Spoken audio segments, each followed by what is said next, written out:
एक समय की बात है कि एक डोली सज धज के अपना नया संसार बसाने जा रही थी और सामने से एक अर्थी आ गई और अर्थी को देख के डोली ने कहा कि हे अर्थी, मैं अपना नया संसार बसाने जा रही थी, तूने मेरे सामने आके बहुत बड़ा अपशगुन कर दिया।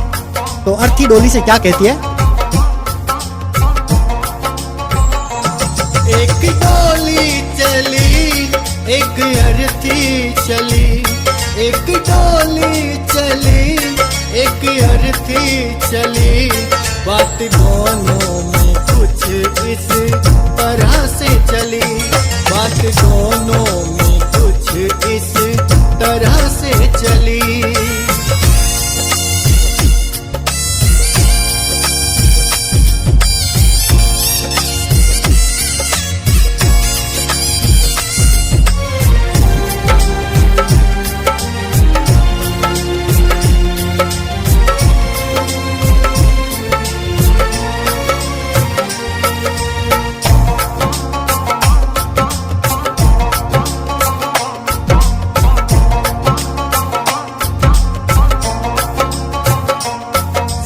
तुझ में लगे, चार मुझ में लगे, फूल तुझ पे चढ़े, फूल मुझ पे चढ़े।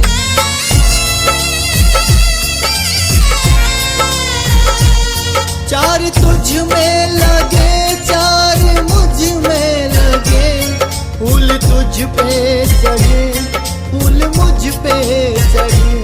फर्क इतना है तुझ में और मुझ में सखी, फर्क इतना ही तुझ में और मुझ में सखी। तू विदा हो चली, मैं अलविदा हो चली, तू विदा हो चली, मैं अलविदा हो चली।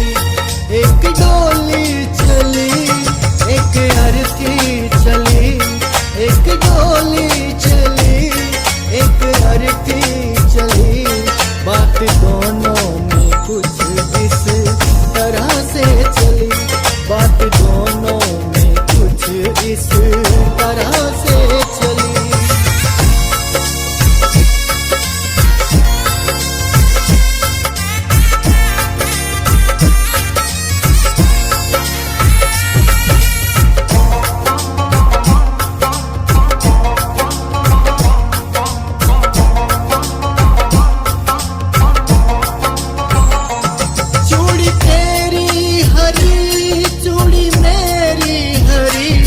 मांग तेरी भरी, मांग मेरी भरी।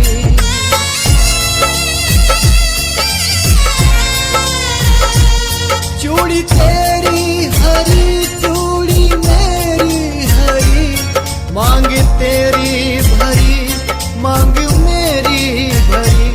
फर्क इतना ही है तुझको बता दूं सखी, फर्क इतना ही है तुझको बता दूं सखी।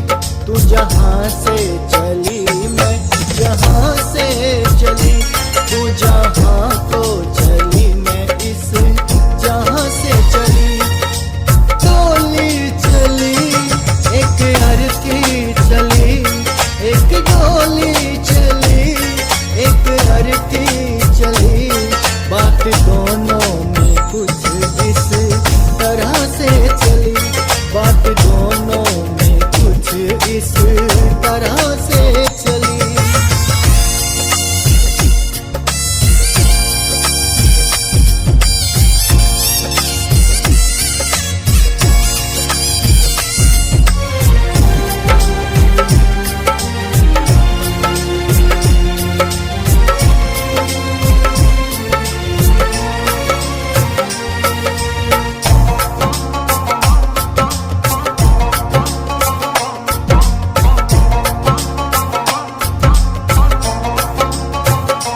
तुझको देखे पिया तेरे हंसते पिया, मुझको देखे पिया मेरे रोए पिया।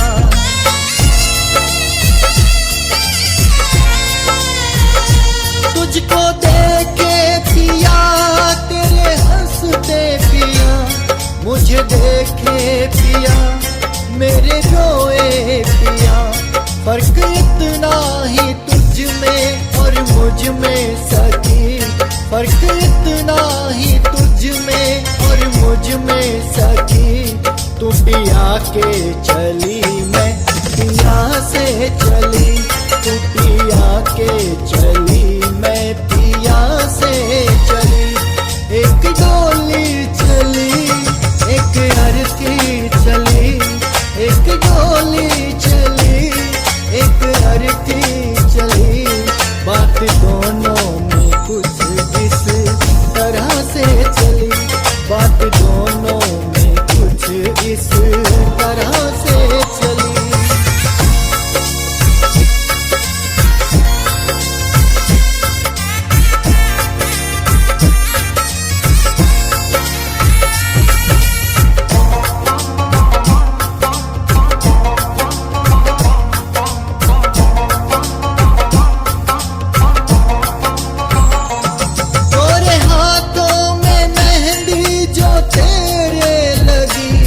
गोरे हाथों में मेहंदी मेरे लगी,